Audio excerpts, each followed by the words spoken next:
நாம் இருக்கிறோம். பாருங்க, நீ பிள்ளைகள் எல்லாம் ஒருமனப்படுவதற்காக இந்த மாய உலகிலே கிடைக்கிற போதை வஸ்துகளுக்கு அடிமையாகி தங்கள் சரீரத்தை அழித்து கொண்டிருக்கிறார்களே. இந்த பாவத்திலிருந்து நீ மீட்கப்படுவதற்காகவே அவர் ரத்தம் சிந்தினார். இப்போ நாமே அழித்து கொள்வதற்காக அல்ல, நம்மை மீட்டுக்கொள்வதற்காக அவர் இந்த பூமியிலே வந்தார். இன்றும் நாம் நம்மை விடுதலை செய்து கொள்ள பிரியமில்லாமலே இருக்கிறோம்.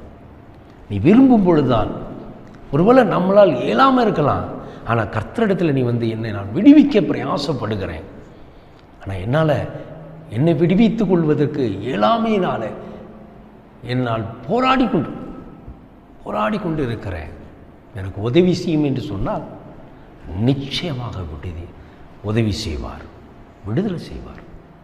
ஆனால் நீ பிரியமே படவில்லாவிட்டால், இதிலிருந்து நான் வெளியே வருவதற்கு நான் பிரியப்படாவிட்டால், அந்த பாவம் உன்னை ஆளுகை செய்து கொண்டு இருக்கிறது. அதிலிருந்து நீ வருவதற்கு பிரியப்படாவிட்டால் நீ எப்படி என்னை விடுவித்துக் கொள்ள முடியும்? இப்போ நம்ம விடுவிப்பதற்கான பிரயாசப்பட வேண்டும். ஒருவேளை நம்மால் அதை மேற்கொள்ள முடியாமல் இருந்தால் அதற்கு நீ கர்த்தருடைய தயவை நீ கேட்டுக்கொள்ளலாம். அவர் நிச்சயமாக உதவி செய்வார்.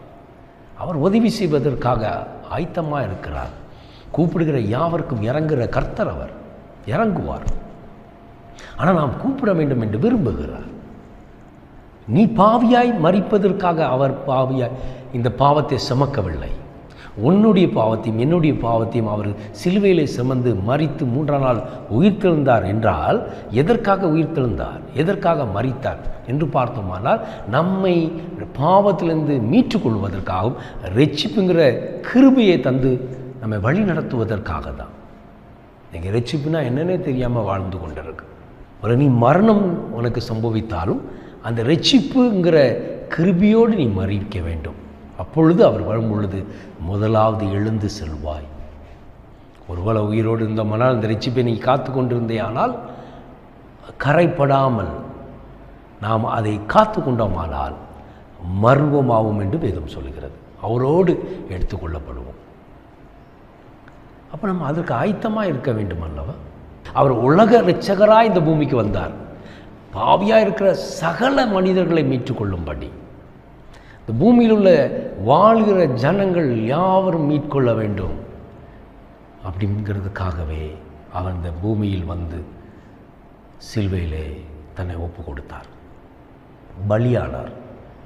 எதற்காக பலியானார்? நம்மை விடுவிப்பதற்காக.